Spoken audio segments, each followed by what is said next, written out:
Salutations chers amis, aujourd'hui ce numéro de Deux Fers et de Sang est consacré à la bataille de Berlin de 1945 qui s'est déroulée du 16 avril au 2 mai. Cependant, avant de commencer, il est nécessaire de rappeler le contexte.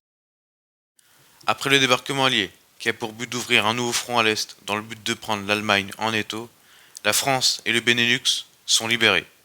Les Anglo-Américains poussent alors en Basse-Saxe, en Rhénanie, en Hesse, mais aussi dans le Wurtemberg, en Bavière et en Brandebourg.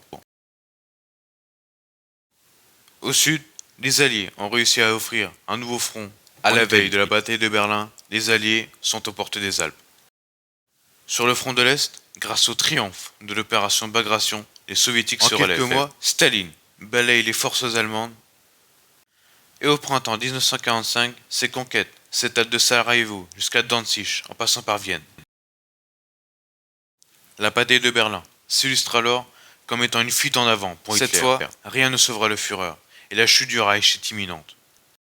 Du 4 au 11 février 1945, la conférence de Yalta est tenue.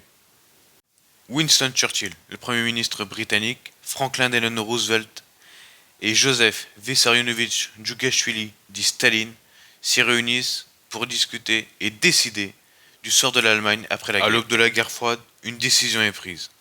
Le Reich devra se rendre inconditionnellement et sera morcelé en 4 parties bien distinctes, une américaine, une française, une britannique et une soviétique. Avant la bataille, l'armée rouge aligne 2 500 000 hommes, 6 300 chars et 7 500 bombardiers, tous mobilisés pour faire une dernière fois face aux forces du Troisième Reich. De leur côté, les dernières réserves allemandes sont dépassées. Dans un ultime effort, Hitler ordonne que tous les civils restants s'arment et luttent face aux soviétiques. Ils seront en tout 300 000 à défendre la ville. Cependant, l'espoir perdure pour le peuple allemand. Grâce à la division SS française, Charlemagne, et au Besenperotl, les SS bretons. Ceux-ci ne constituent que 300 hommes, mais ils constituent aussi le dernier rempart du Führer. Dans les rues de Berlin, ils tendent une embuscade. Et dans cette même et unique embuscade, ils parviennent à détruire 14 chars soviétiques IS-2 et IS-3. Cependant, l'armée rouge parvient à encercler la ville, et les forces françaises et bretonnes, les dernières, doivent se replier dans le centre-ville. L'objectif de Staline est très clair. L'armée rouge doit capturer le Reichstag, au lieu symbolique et stratégique. Les combats pour le Parlement allemand sont atroces. Les morts se comptent par milliers et les Allemands livrent leur dernier barreau d'honneur. Le 30 avril, le drapeau rouge est hissé au sommet du Reichstag. Ce jour-là, le Führer se suicide dans son bunker.